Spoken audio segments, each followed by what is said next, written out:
Do you realize that you can have peace in the middle of your problems? Now, usually that seems like an oxymoron because in problems, we call them problems because it causes pain and it causes us to lose our peace. That's why they're problems. But we can have peace in the midst of our problems because of God's promises. You see, no matter what we're going through, no matter how difficult things get, God has given us certain promises in His Word. In this book that we call the Bible, that's on our laps, we've been seeing over the last several weeks that God has given us promises, and He has the power to complete which He's promised. Now, someone might promise you things like, I promise you I'll take the trash out. Your kids might have told you, parents, and you know they are powerless to complete that promise. You know they're probably going to forget. They're powerless to do that task, which they promised they would do if you would only let them take the car. Or that guy in high school, ladies, he told you, I promise you, I'm going to marry you. You're my boo. I love you. I'm a poet, and I didn't know it. But he was powerless to complete that promise. He went and dated that other girl. Couldn't believe it. How could he? He's going to die. Well, that's what you said. I didn't say this, what you were thinking. He was powerless to complete that promise. But when God promises something, we saw last week, when He says it, it's as good as done. Because even when God speaks something and He promises something that would be in your future, He says it in the past tense, because God, outside of time and space, sees something in your future as if it's in His past.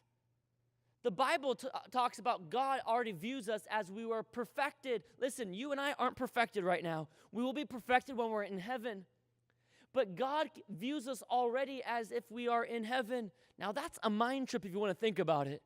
Because in heaven, there's no past or future. It's always continual present because there's no time. We who live in time can't understand what it's like to live outside of time because we base everything on time. But God who isn't in time, heaven is always the present. It's as if we are already perfected in heaven in God's view. So He can see you and know, I'm going to be faithful to complete which I've promised to you. I'm going to see you through. And so when it comes to this book, the Bible, that God's given us a plethora of promises, we need to have faith in those promises. But what do we do when what we see doesn't look like what God said? For example, God gives you a promise. I'm going to work all things together for good. But right now you're going through a problem and you don't see how anything good can come from this. So what do you do? What do you do when God promises that I will carry you on to completion? And that which I've started in you, I will be faithful to complete. What do you do when you don't see how you're going to make it financially? But God, who is Jehovah Jireh, who is the God who provides, but I don't see the provision. So what do you do when you have God's promise, but what God has said doesn't look like what you see? We're going to see in our story today, God give His disciples His word, a promise, a command. But they'll go through a period of time where what they see doesn't look like what God said. And we have a choice that we have to make, whether we are going to trust what we see or trust what God has said. Whether we today are going to lose our peace because of the problem, or we're going to continue to have peace because of God's promises. You see, in our text today, we see the disciples lose their peace because they forgot what Jesus had already spoken to them. Look at verse 18 with me of Matthew chapter 8. When Jesus saw great multitudes about Him, He gave a command to depart to the other side. Now, Jesus just told His disciples, we're going to go to the other side. He gave a command. We're going to the other side.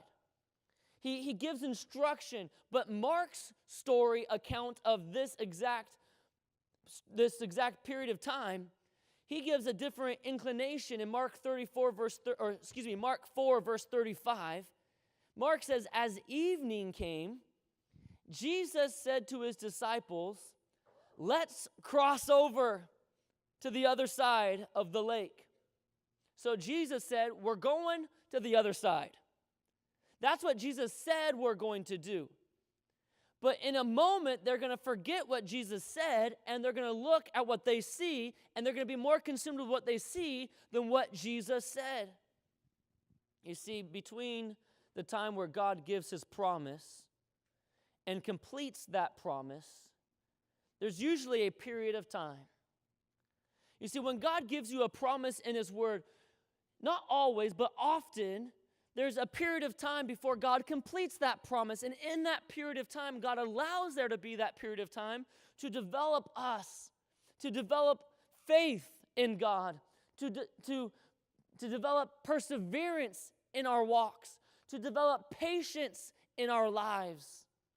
So God will give us a promise, I am going to do this, but then when we don't see it overnight, we begin to lose faith in the promise that God has given to us. Because God gave me this promise this morning and he hasn't done it yet, and it's the afternoon already. What am I going to do? And God says, listen, between my promise and the fulfillment of that promise, there's going to be a period of time. And most commentators and scholars believe that verses 19 through 22, these next 4 verses, seems to be an interruption, as if Matthew lost his train of thought and then remembers a story about what took place, and so he inserts it in real quick right here.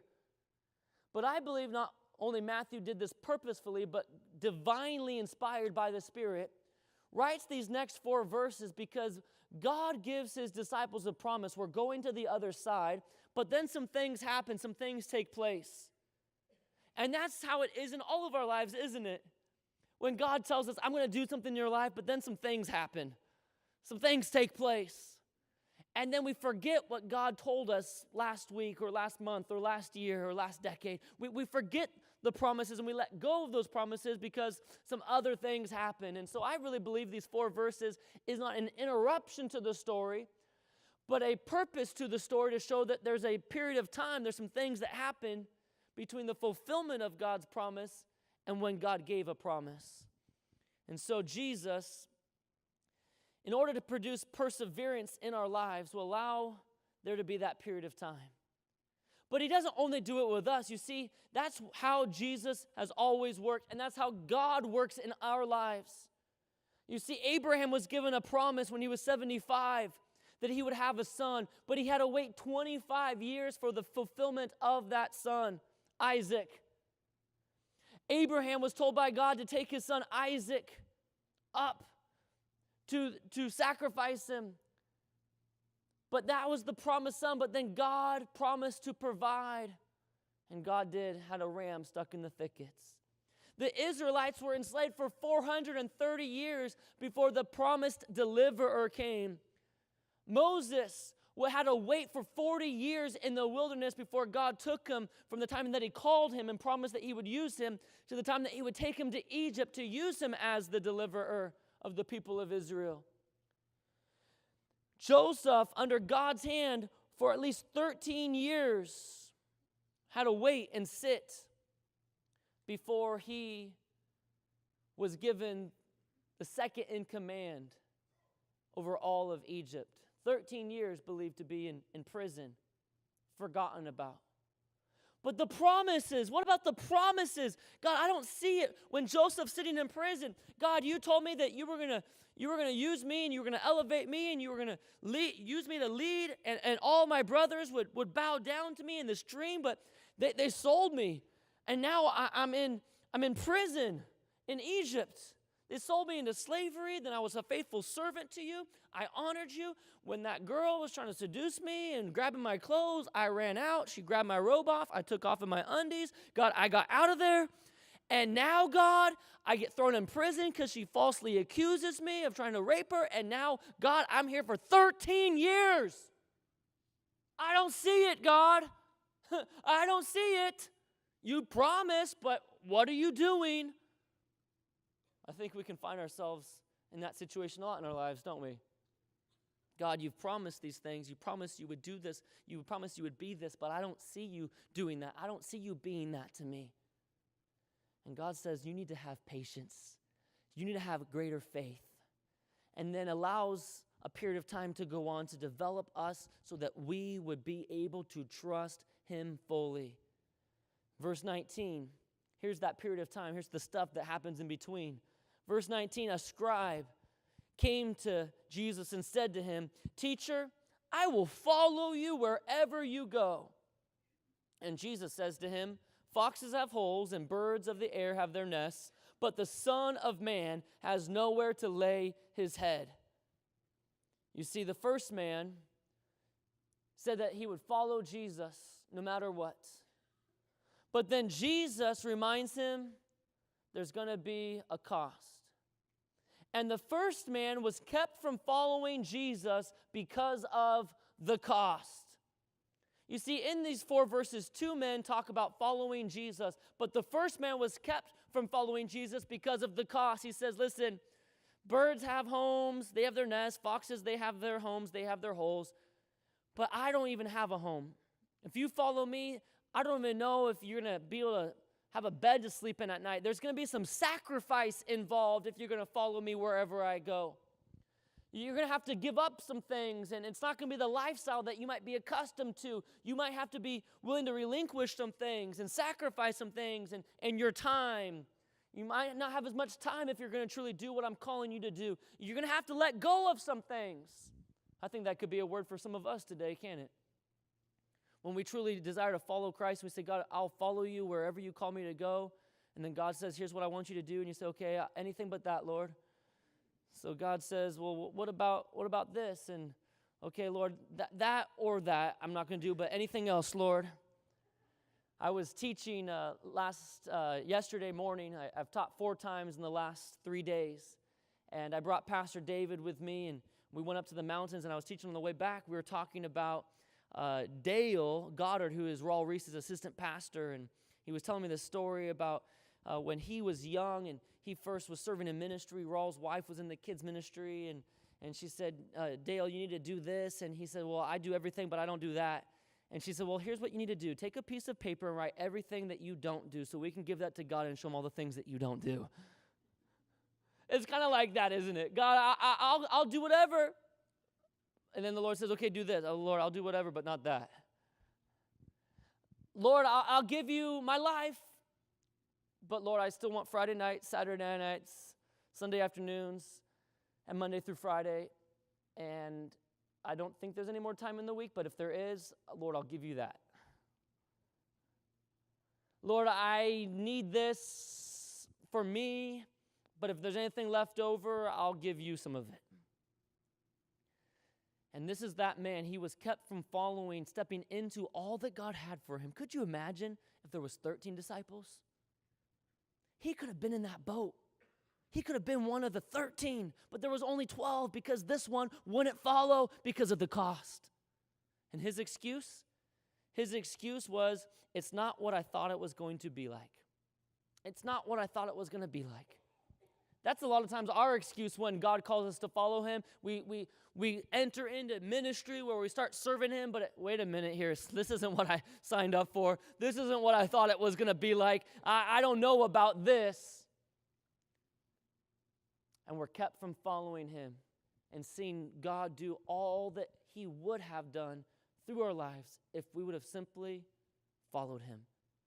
Then the second man in verse 21, another of Jesus' disciples said to him, Lord, let me first go and bury my father.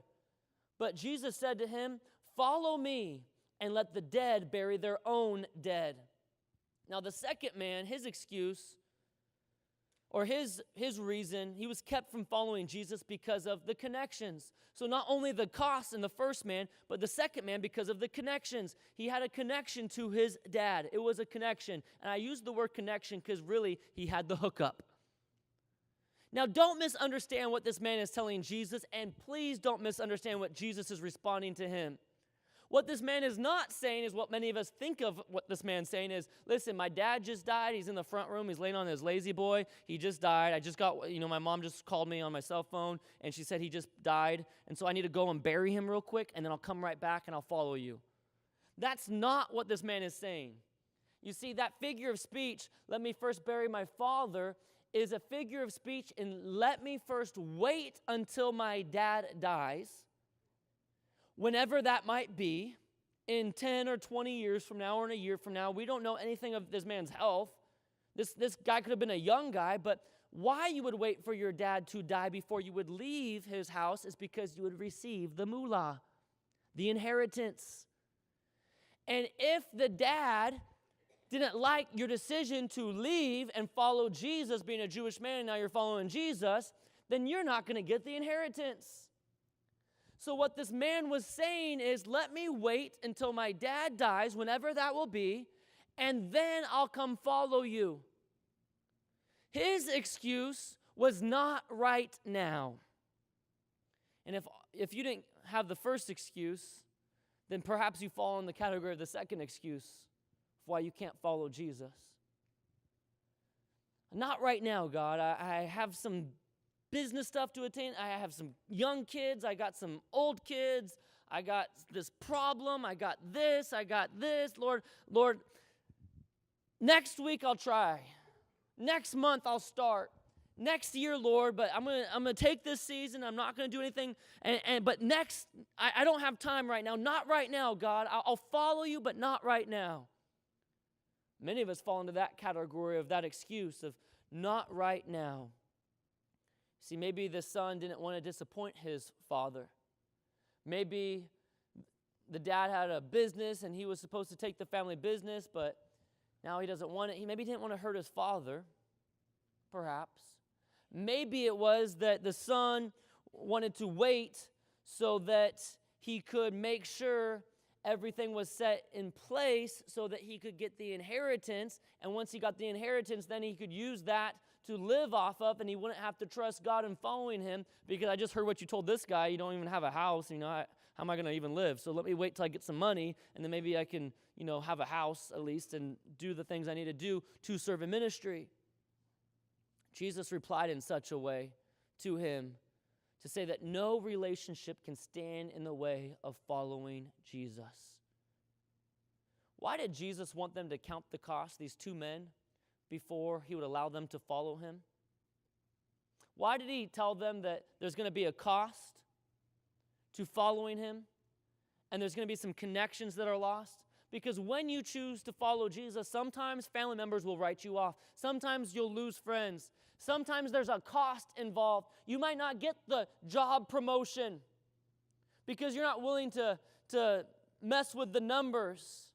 You're not willing to cheat people and take advantage of people because it's wrong, and you know it's wrong before God, and so you're not going to do it. And so someone else you think is going to get the promotion because you're not willing to do it. There's going to be a cost involved. Some of you have talked to me that are sitting here today that have lost their jobs because you honored God and did what was right even when your boss was telling you to do something that was wrong. And I've counseled some of you. And now you're wondering, okay, there's a cost involved, and I'm following God, I'm honoring him, and there's some connections that are lost. But why would I want to follow God if there's connections that are lost and there's a great cost to it? Listen, the Bible says that God will be a debtor to no man. Think with me when Jesus was with his disciples, and he sees some fishermen there. He hasn't yet called them to be his disciples, and he's teaching to multitudes, but these crowds are crowding around him, and there's more and more crowds, and the people in the back of the crowd can't hear him. So he finally makes his way to the ocean, and there's a boat. So he says, listen, I'm going to get in your boat, push me offshore about 30 feet, and then I'll preach and use the water to amplify my sound, and people can go along the coast, and so more people can hear my voice.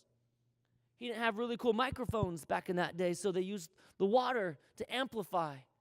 Have you ever been on a lake and hear another boat playing some music? You can hear it from a long ways away because the sound travels over the water.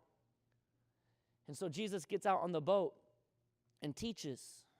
And these guys are like, okay, you got 30 minutes. That's a normal Sunday morning sermon. We'll hear it. And Jesus teaches.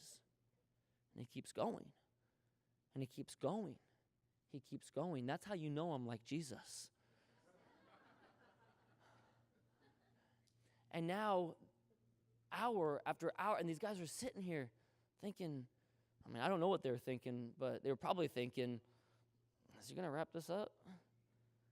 We like to go home. We have families, we have stuff to do. We want to go out to lunch after church. Let's get this thing going.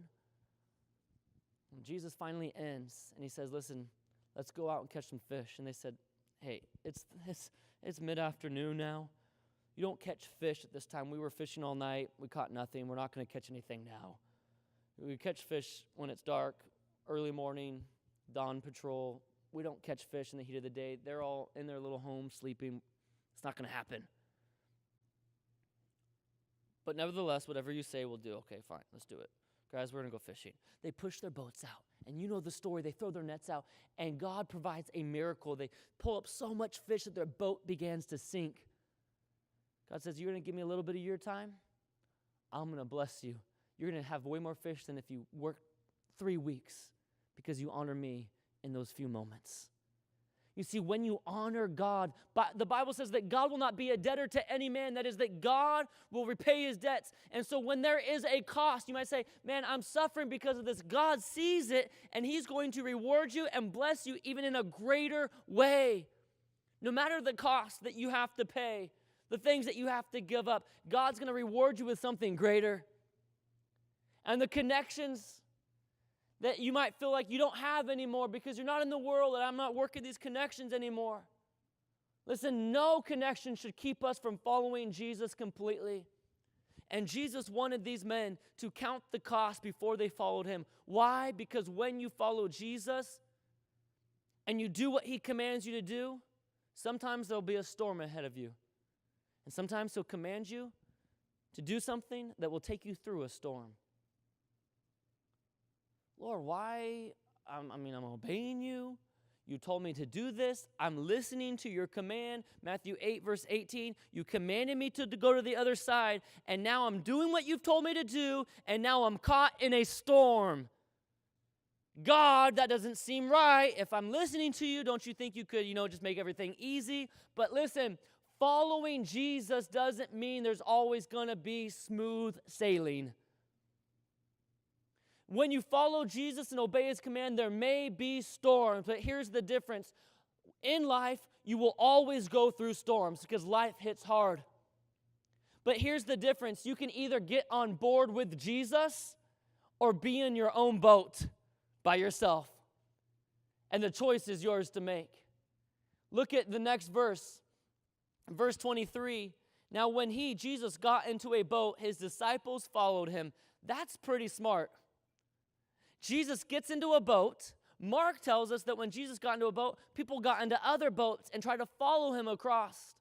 We know nothing about those boats making it across the lake. But we do know, spoiler alert, end of the story, they make it across. Because Jesus was on board. When Jesus gets on board, the best thing that we can do is get on board with Jesus, and that's what they do. And suddenly a great tempest arose on the sea, so that the boat was covered with the waves, but he, Jesus, was asleep. Now, to set the scene, Jesus has been teaching, he's been traveling, he's been ministering all day, day after day. Now, it comes to the evening. From Mark's account, from Mark's side of the story, we know that it was late at night. It was evening time. Jesus is tired. It shows his humanity. His physical body is toast. He's ready to go to sleep. He's ready to pass out. So he gets on the boat and he falls asleep. And now when he falls asleep, the disciples continue sailing across this lake, but now this great tempest arose on this Sea of Galilee as Jesus is sleeping on a cushion at the stern. You see, you might think, well, you keep saying lake, Pastor, but isn't it a sea? Now, if you went to Israel with us in November, then you know, but if you haven't yet been, you need to go with us on our next trip because the Sea of Galilee is really a lake. It's a lake that's 7.5 miles wide by 13 miles in length or in height, however you look at it. It's a fairly nice-sized lake, but nothing huge. You can easily see across the lake. And so Jesus says, we're going to go to the other side. And they begin sailing at night. But then this tempest arose. Now you might think, well, okay, a little storm arises. These are professional fishermen. Most of these guys have spent most of their lives on this very lake. But because of the topography where the Sea of Galilee is located, right north of the Sea of Galilee is a mountain called Mount Hermon, 9,282 feet in altitude. There's actually some ski resorts on the top of Mount Hermon where people in the Middle East can go and snowboard and ski in the middle of the desert during the wintertime because it gets so cold up there. But right below it is the Sea of Galilee, which is the lowest freshwater lake in the world. 686 feet below sea level. Now this lake that's below sea level, 686 feet below sea level, is now traps warm air because of its depth below sea level. Warm air is trapped around this sea. But then, because of the topography, when the wind blows, it brings the cold air down the mountain, hits the warm air, and cataclysmic storms are formed almost instantaneously. Storms come out of nowhere, so much so that when we were in Israel this past trip, we had a plan to go out the following day on a nice-sized boat across the Sea of Galilee. You do a tour on the Sea of Galilee. We do it with every trip. But they called us and said, hey, we can't do the trip tomorrow because now that we have technology, we know that there's going to be a storm coming tomorrow, and we don't want to take the chances of being out there when a storm hits. And some of the people from our group were like, man, it's a lake. How bad can it be? They call it the Sea of Galilee for this very reason.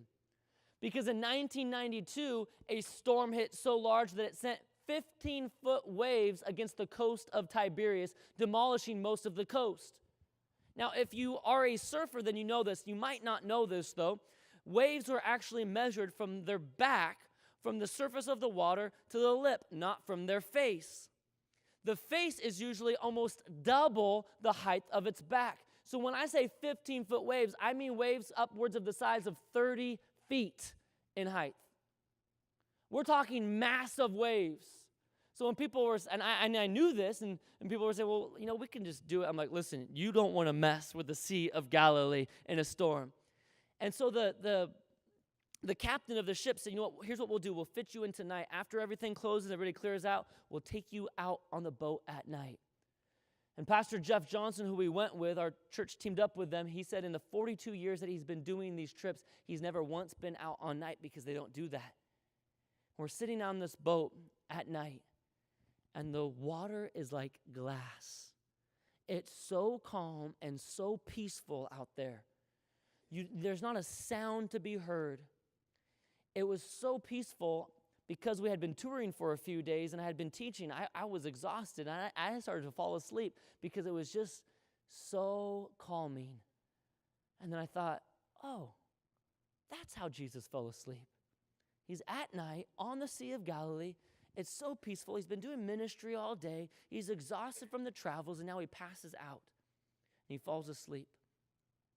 But then this storm hits, and Jesus is still sleeping, and the storm is happening. And now these fishermen who had experience fighting storms and knowing when not to go on the water, but Jesus commanded, we're going across. And so now they're caught in the middle of this storm. And these disciples that were fishermen, they knew about these storms. They knew that people didn't come home if they got caught in one of these storms. They knew what this meant to be stuck in these storms.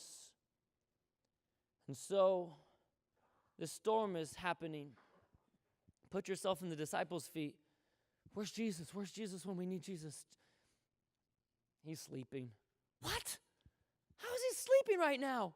Go wake Jesus up. I'm not waking Jesus up. You wake Jesus up.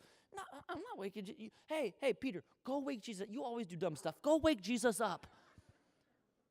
Not this time. And now they're there. Who wants to wake Jesus? No, we're not waking Jesus up. Jesus is sleeping. He's tired. I mean, what if he thinks we're a Pharisee when we wake him up?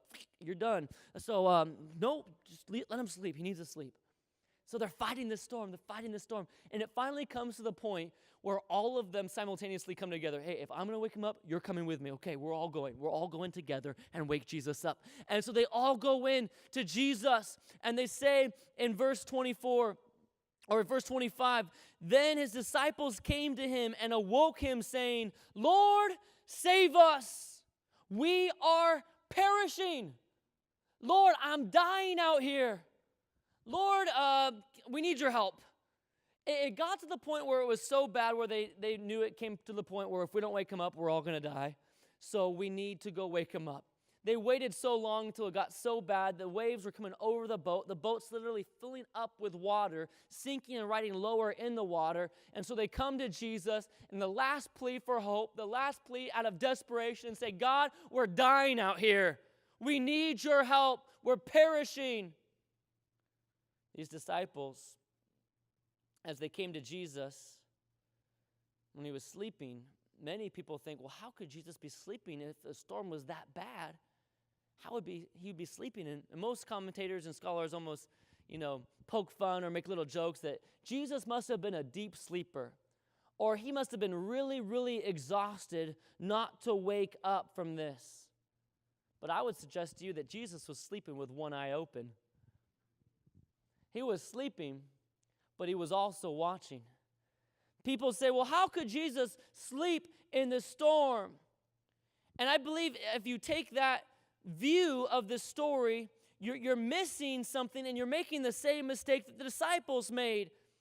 They woke Jesus up assuming that Jesus was unaware of the crisis. And we do that, don't we, when we go through crises? We think, where is Jesus? He's nowhere to be found. He must be sleeping. I'm going through this difficult time, and Jesus isn't helping like I thought he would. And when we go through these crises in our life, in other words, how could Jesus be sleeping through my problems? How could he not intervene when I'm going through this? We are fighting for our lives here. Where is Jesus when we need him? We treat Jesus the same way, don't we, a lot of times in our own lives? We assume that God is unaware of what is happening in our lives because he isn't doing anything presently about it. But it's not that Jesus was unaware of the crisis. He knew what was going to happen. God knows all things. Jesus knew what was going to happen, but he also knew that he had the power over the storm. So he could be resting in peace. I was talking to James Andrews on Friday night at our team night. For everyone that serves in ministry, we get together and we were talking about this, and he said, hey, you should call this message Rest in Peace. I'm like R period, I period, P period, RIP? And he's like, yeah. And I was like, that's really good, but I'm not going to do it. But I probably will have a message one day called RIP. How can Jesus be resting in peace? Because he knew that he had the power over the storm. How can you, when you are finding yourself in a storm, in the problems, in the situations, how can you rest in peace? Listen, Jesus is the Prince of Peace. If you're resting in Christ's power, you will have peace. And so Jesus is resting. They wake him up, feeling like he doesn't know what's going on. And sometimes we feel like Jesus is sleeping through our storm, but it's not that Jesus is unaware. It's that God is in complete control of our crisis. When we look at our problems, the situations, life might look like it's out of control to you. You have to remember that God is always in control. God is in control. So they said in verse 25, we're perishing. These are professional fishermen. They spent their lives on this lake.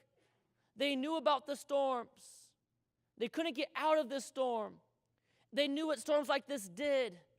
So they turned to God with a plea for help. It was D.L. Moody who said this, and I quote, when a man really wants the Savior, he does not need anyone to teach him how to pray. End quote. You see, when you realize your need for Jesus, you realize your need to be saved, because the Bible uses the sea as a picture for our sin, that we are drowning in a sea of sin, that we can't rescue ourselves. No matter how hard we swim, we can't save ourselves. And that Jesus is the life ring sent from heaven to save us. But when you realize I'm going to die, when you realize I am not going to be able to free myself from this, I'm not going to be able to do better, when you realize your need for a Savior, you don't need someone to teach you how to pray. You just need to call out to God. A lot of times when people first come to know Jesus, they say, well, how do I pray? I just say, you just talk to God like you know you need to. And so these disciples, they come and they talk to God because they realized if they didn't turn to Jesus at that time, they were going to die. Or at least they thought. My brother, Garrett, he was on a plane from the Keys, flying from the Keys back to Florida. And they found themselves in a horrible storm. It was a thunder and lightning storm. And because of the thunder, and it was a smaller plane, it didn't have the power of the thunder, and those clouds were throwing the plane up and down and all around. He said he's never been in worse turbulence in his life. People were crying and in hysterics because it was something like out of a movie. And then he said all of a sudden lightning bolted and hit the plane. And when the plane was struck by the lightning, the whole plane shook, and then all the power went out. And he goes, when all the power went out, he goes, the power went down, the lights went down, and the plane started to go down. And when the plane dropped, everybody started crying out to God, God, save us! Jesus Christ, save us!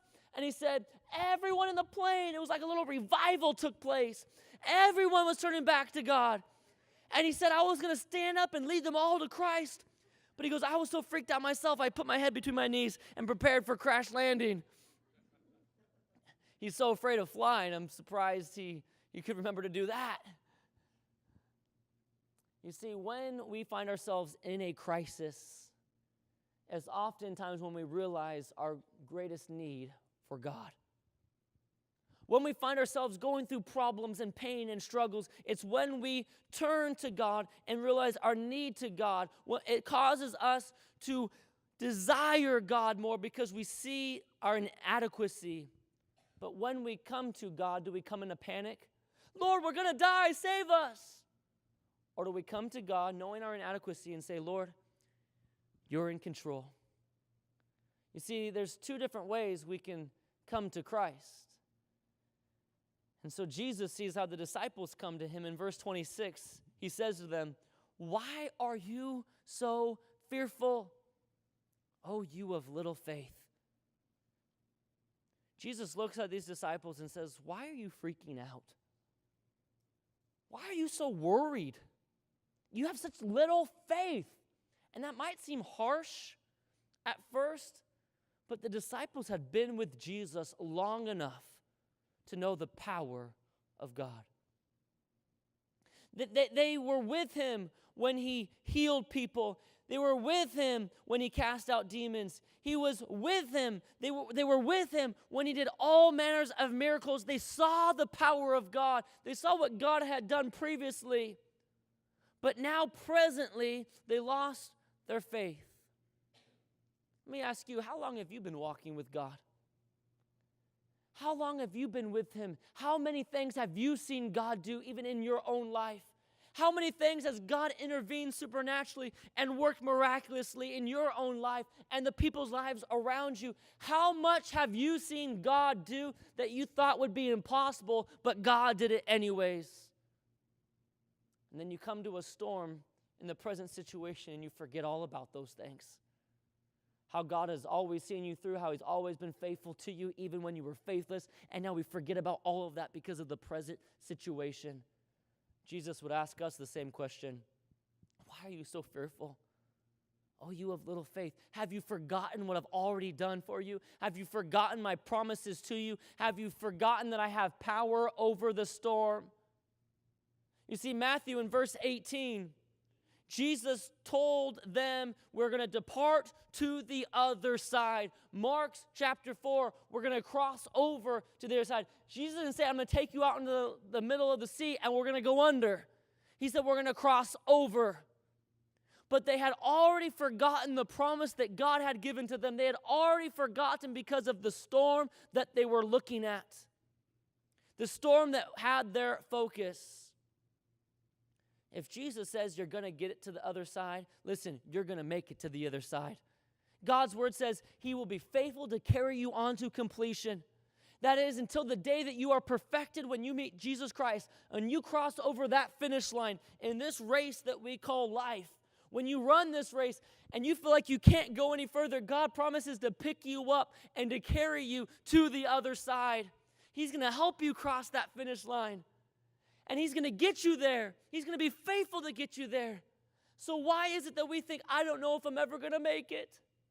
I don't know if I'm ever going to get there. I don't know. God promises, but we forget about his promises because of the difficulty that we're going through presently. Listen, if Jesus told you he's going to get you there, he's going to get you there. If Jesus said he's going to get the marriage there, he's going to get the marriage there. If Jesus said he's going to get your son or your daughter, your child there, he's going to get them there. If Jesus said he's going to get the relationship there, he's going to get it there because he will accomplish that which he's promised to do. When God says it, it's as good as done. We just have to have faith in God, and God will do the rest. Today's message title, we're all in the same boat. We're all in the same boat. And I mean that in more ways than one. For one, we're all in the same boat, meaning all of us here are going to go through storms. We're all going to find ourselves going through difficulties in life. We're all in that same boat together. But the second way that what I mean by that is that Jesus and his disciples were all in the same boat. And as they're all in the same boat, his disciples and Jesus have completely two different reactions. His disciples are completely freaking out, worrying, stressed out, in fear of their lives, full of fear, no faith. And Jesus is completely at peace, no fear. They're both in the same boat. When you go through your storm, what is your reaction going to be? What is your response to those storms in life? How do you respond?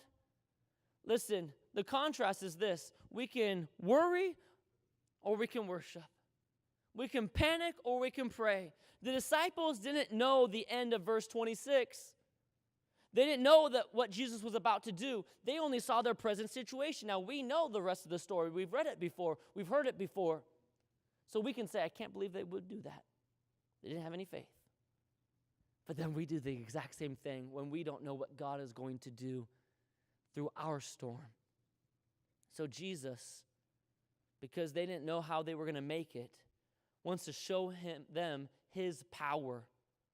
And in verse 26, they could see what Jesus already knew.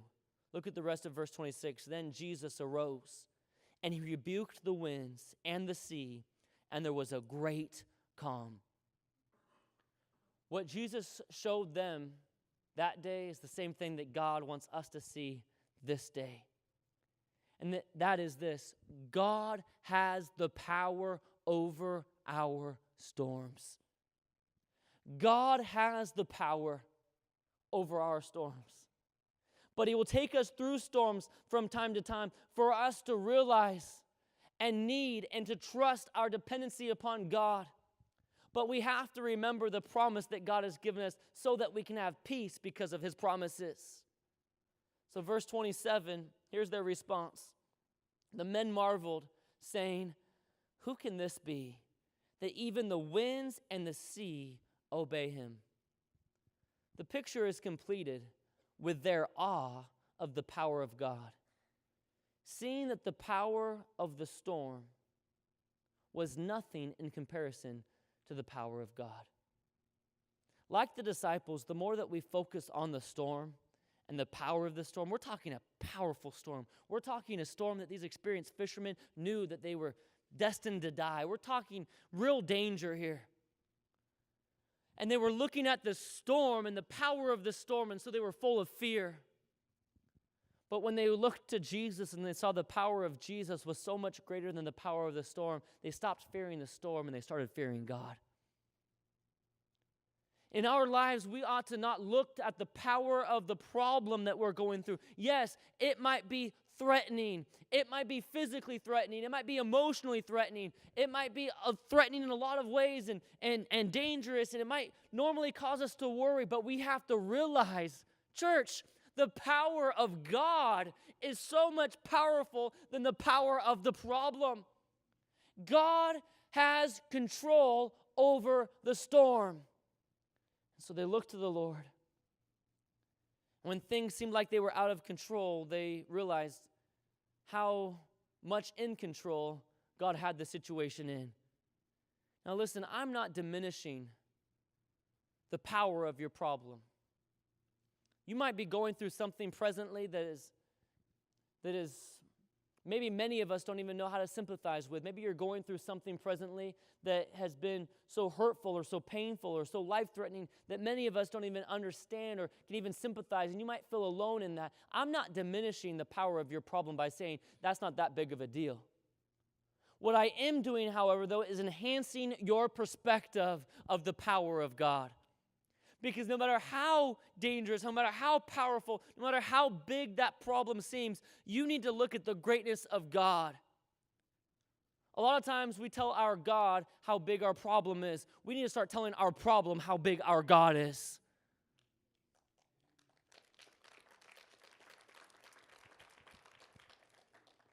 So the disciples, they're in awe. They're filled with great awe, fear of the Lord, the power of God, when they realized he was in control. God's power is so much greater. So there's two things you need to remember today as we go our way. Two things for you today. One, Jesus is in the boat with you. There were other boats, Mark tells us, that were following Jesus across. We don't know anything about those boats, but we do know that they made it across because Jesus said we're going to the other side. Jesus was on board and they got on board with Jesus. Are you on board with Jesus? Jesus is on the boat with you, going through that storm. He's not leaving you alone, but he's there with you. That's why I said the intro of this message, tell your neighbor, don't jump ship. Because a lot of times when we get difficult and the marriage gets hard and the relationship gets hard, the friendship gets hard, the church gets hard, the ministry gets hard, the situation gets hard, we're so prone to jump ship. But listen, it's better to be in the boat with Jesus than on the shore by yourself. And Jesus, as he's with the boat, or as he's in the boat, they realize that Jesus is on the boat with us. We don't have anything to worry about. Don't forget, Jesus is on the boat with you. And number two, Jesus has the power over the storm. If you would only keep your eyes on Jesus, you would soon lose sight of your fears. When the disciples stopped looking at the storm and they started looking to Jesus, they lost sight of their fears because they lost sight of the storm. Don't miss this. When we go through problems, when we go through storms, when we go through things, most of the time we're so fixed on the problem. We're so fixed on the situation, how to fix this situation, how to get out of this problem. We're so consumed with the issue, we don't even look at what God is doing. And God is resting at complete peace. And we think, God, you're nowhere to be found in this storm. You're nowhere to be found. And God's like, I got this under control. I told you already, we're going to the other side. If you were smart, you would just pull up a pillow and take a nap with me.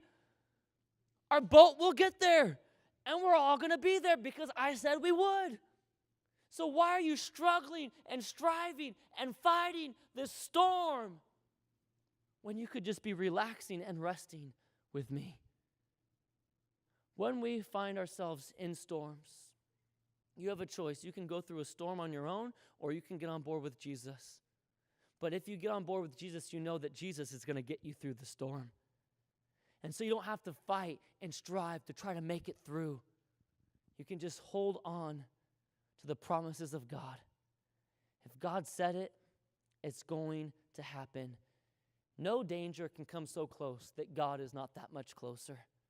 And if you keep your eyes on Jesus, you will soon lose sight of your fears. I want to close with this.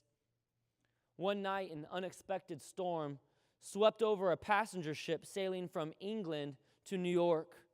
It was tossing the ship violently and awaking everyone on board, including the captain's 8-year-old daughter. She woke up and she said, "What's the matter? What's happening?" The frightened child cried, and her mother explained that the ship has been caught in a horrible storm. She asked, "Is Father on deck?" And assured that he was by her mom, she then quickly snuggled back into her covers and in a few moments was sound asleep again.